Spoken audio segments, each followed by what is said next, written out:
Good evening, everyone. My name is Rohit Zachariah, and I'm a Year 11 student from Wellington. I'm what's known as Indo-Canadian, or as how some people put it, a Canadian.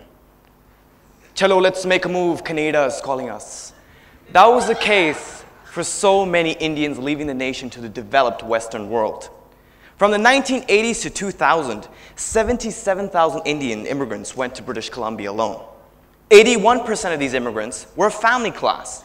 So the whole family packed up and left the developing world, or what would have been known as the underdeveloped world, to the shiny, advanced, superior side of the globe. Facts aside, what interests me are the words developed and developing.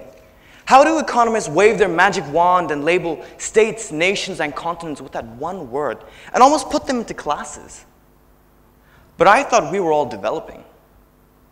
Canada today is a developed nation because of its advanced economy and advanced society. India is an advancing economy and advancing society, so it's developing. Some of the parameters that we use to make this comparison would be literacy rates, death rates, birth rates, income per head. Did you know that Ontario's literacy rate, the most populous province in Canada, has a literacy rate of 42% over the past 10 years, according to the Ontario Literacy Coalition? Compare that to the southern Indian state of Kerala, which has a literacy rate of 94%. In fact, not even one province in Canada can compete with this rate. So clearly, as we can see, we have flaws in our parameters.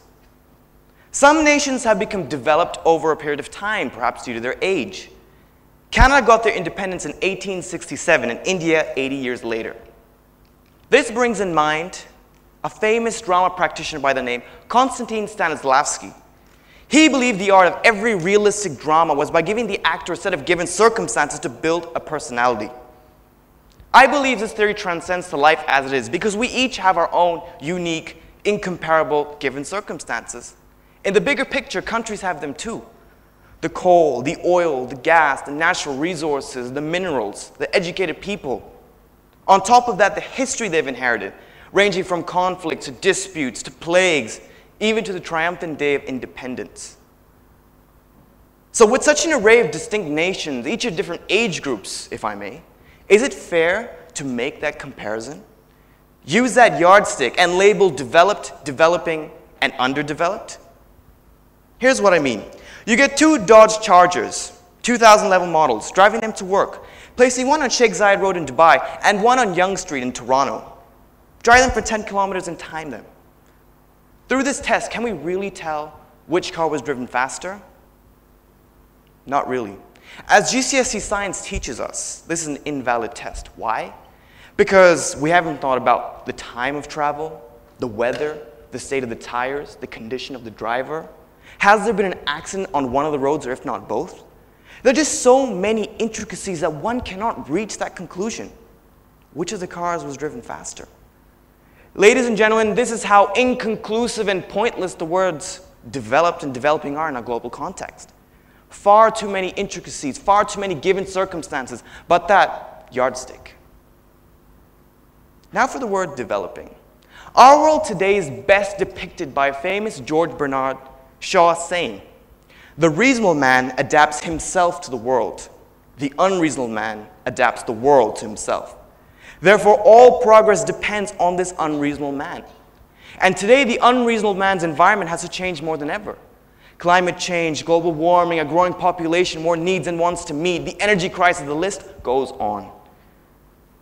This conquest of nations to meet their goals is development, because there's always room to change. There's always room for improvement. Now for this word developed. The very thought of this word resonates this idea of a glass ceiling. We've reached as far as we can go, so we're just going to relax. We're at the top. That's wrong.